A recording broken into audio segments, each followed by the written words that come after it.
Stoichiometry के MCQs के बारे में डिस्कसिंग करते हैं। पहला जो एमसीक्यूज यहाँ पर दिया हुआ है कि one mole of which one contain more oxygen atom, किस में ऑक्सीजन एटम आपको ज्यादा मिल रहे हैं। तो यहाँ पर sulphur dioxide, iron oxide, hydrogen sulphate, calcium carbonate. यहाँ पर देखिए, यहाँ पर दो ऑक्सीजन एटम, यहाँ पर तीन ऑक्सीजन एटम, यहाँ पर चार ऑक्सीजन एटम और यहाँ पर तीन ऑक्सीजन एटम। तो यहाँ पर आपके पास जो ऑक्सीजन एटम है आपको ज्यादा मिल रहे हैं। यहाँ पर जो दूसरा एमसीक्यूज है, which contain highest percentage of nitrogen, कहां पर आपको नाइट्रोजन का परसेंटेज आपको ज्यादा मिल रहा है। यहाँ पर देखो, एक नाइट्रोजन है, मतलब कि पर मॉलिक्यूल में जहां पर नाइट्रोजन ज्यादा होंगे, मैक्सिमम होंगे, एक मॉलिक्यूल में जितने ज्यादा आपको नाइट्रोजन मिलेंगे उतनी उसकी परसेंटेज ऑफ नाइट्रोजन ज्यादा होगी। यहाँ पर आपको एक नाइट्रोजन मिल रहा है, तो यहाँ पर दो, यहाँ पर एक, यहाँ पर दो मिल रहे हैं और यहाँ पर भी दो मिल रहे हैं। तो ये ऑप्शन हम टिक करेंगे, क्योंकि यहाँ पर पांच में से दो मिल रहे हैं, लेकिन यहाँ पर एक में से दो नाइट्रोजन आपको मिल रहे हैं। यहाँ पर देखो, तीसरा MCQs, one mole of copper sulphate contain 5 mole of water, then moles of water in 0.2 moles of copper sulphate. मतलब कि क्या कह रहा है कि एक मोल कॉपर सल्फेट में जो आपके पास 5 मोल ऑफ वाटर होता है, तो यहाँ पर 0.2 मोल्स में कॉपर सल्फेट में कितना वाटर होगा। तो 1 मोल ऑफ कॉपर सल्फेट में 5 मोल ऑफ वाटर होता है। तो यहाँ पर अगर हम इसको डबल करें तो ये भी क्या हो जाएगा, ये भी आपके पास डबल हो जाएगा। यहाँ पर 0.2 मोल दिया हुआ है, तो अगर इस आया को हम यहाँ पर ले जाए, हमारे पास 0.2 इज इक्वल टू ये इशारा अगर यहाँ पर ले जाए 1.0, तो 0.2 मोल्स ऑफ कॉपर सल्फेट में आपको 1.0 मोल्स ऑफ वाटर के मोल आपको मिलेंगे।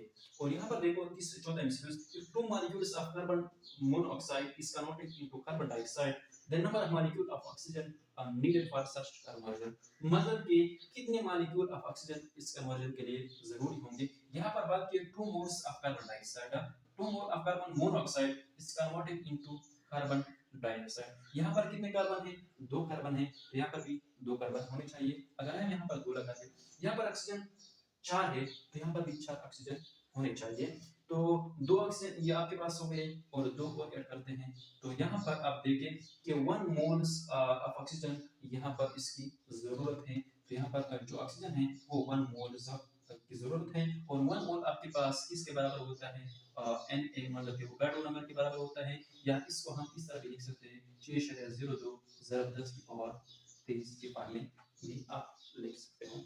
तो 1 मोल या एन ए, इस बार में आपको मुख्तलिफ किस्म के एमसीक्यूज दे सकता है, तो आपने इसको इस तरह करना है। Which one contain 1 moles of molecules, किस में, यहाँ पर जो भी ऑप्शन यहाँ पर नन है।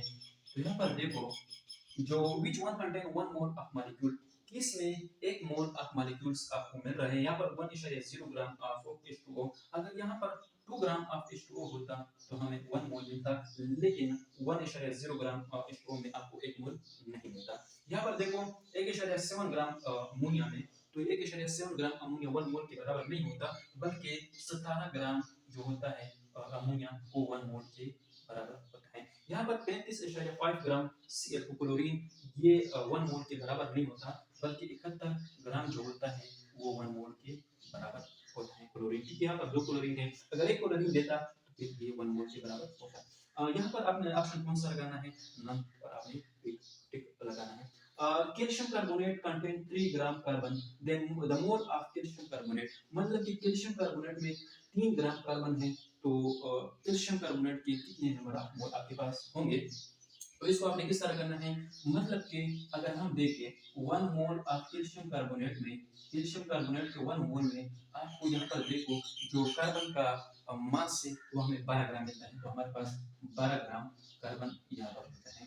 तो जो हमें कार्बन का यहाँ पर मास दिया हुआ है वो 3 ग्राम दिया हुआ है। अगर हम इसको आधा कर ले, 6 ग्राम कार्बन कर ले, तो हमारे पास 0.5 मोल ऑफ कैल्शियम कार्बोनेट की जरूरत होगी। लेकिन इसको फिर आधा किया हुआ है, यहाँ पर 3 ग्राम कार्बन दिया हुआ है, तो हमारे पास अब कितना होगा, 0.25 मोल ऑफ कैल्शियम कार्बोनेट की जरूरत होगी।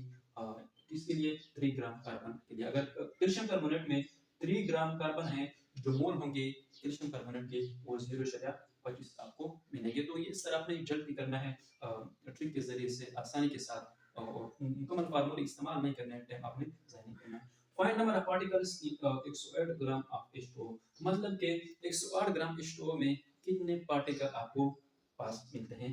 तो यहाँ पर 18 gram 1 mole is equal to 18 gram H2O is equal to Na, या हम इसको 6.02 ज़रब 10 की पावर 23 के लिख सकते हैं। तो यहाँ पर जो H2O का मास दिया हुआ है वो 108 ग्राम दिया हुआ है। अगर हम 108 को 18 पर डिवाइड करें तो हमारे पास कितने आते हैं, 6 मोल्स आपके पास आते हैं। तो यहाँ पर ये 6 मोल आपके पास हो जाएगा, और यहाँ पर ये क्या हो जाएगा 108 ग्राम, और ये हो जाएगा 6 Na, और अगर हम 6 को 6 के साथ ज़रब करें तो हमारे पास आते हैं 36.02 ज़रब 10 की पावर 23। आपका जो आंसर होगा, जो नंबर ऑफ पार्टिकल आपके पास होंगे वो 36.02 ज़रब 10 की पावर 23 होंगे। या वो इस तरह भी कर सकता है कि इस इशारे को यहाँ पर ले आएगा और यहाँ पर इसको क्या बना देगा, 24 बना देगा। तो इस तरह भी आपको कंफ्यूज कर सकता है। How many moles of H2O इन 3.0 ज़रब 10 की पावर 23 पार्टिकल में कितने मोल्स होंगे H2O के? तो 1 मोल में जो आपके पास पार्टिकल मिलते हैं H2O के वो 6.02 ज़रब 10 की पावर 23 मिलते हैं। तो यहाँ पर जो नंबर ऑफ पार्टिकल देखो यहाँ पर आगे किए हुए हैं 3.0 ज़रब 10 की पावर 23। तो ये भी आपके पास मोल भी आपके पास आधा हो जाएगा। यहाँ पर आता है 0.5 मोल आप H2O क्या होंगे आपको मिलेंगे 3.0 ज़रब 10 की पावर 23 पार्टिकल में। What is the mass of H2O in 2Na और 12.0 ज़रब 10 की power 23?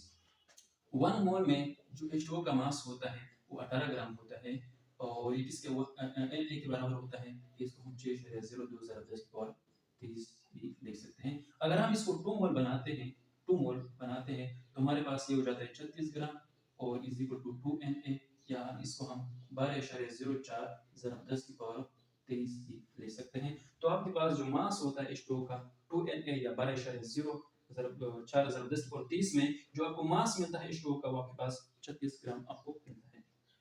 Number of hydrogen atom in 9.0 gram H2O, मतलब कि आपके पास अगर देखें 18 ग्राम H2O में जो आपके पास हाइड्रोजन एटम होते हैं वो आपको 2 मिलते हैं, 2 हाइड्रोजन एटम मिलते हैं, या इसको 2Na भी आप लिख सकते हो। तो अगर आप यहाँ पर देखें, अगर इसको मास को हम आधा कर ले 9.0 ग्राम कर ले तो यहाँ पर ये भी आधा हो जाएगा, तो 1Na, मतलब कि इसको 12.04 ज़रब 10 की पावर 23 भी लिख सकते हैं, तो इसको 6.02 ज़रब 10 की पावर 23 भी हम लिख सकते हैं। तो आपको इतना एटम्स होंगे, हाइड्रोजन एटम्स कितने होंगे, Na या 6.02 ज़रब 10 की पावर 23 एटम होंगे 9.0 ग्राम H2O में। यहाँ पर दिया हुआ है 7 मोल्स ऑफ NH3 कंटेंट, मतलब कि 7 मोल NH3 में क्या होता है। तो 7 मोल्स अगर एक मॉलिक्यूल ले ले NH3 का तो इसमें आपको 3 बॉन्ड्स मिलते हैं, 3 बॉन्ड्स, मतलब कि 1 मोल में 1 मोल अमोनिया में आपको 3 बॉन्ड्स क्या होते हैं, मिलते हैं।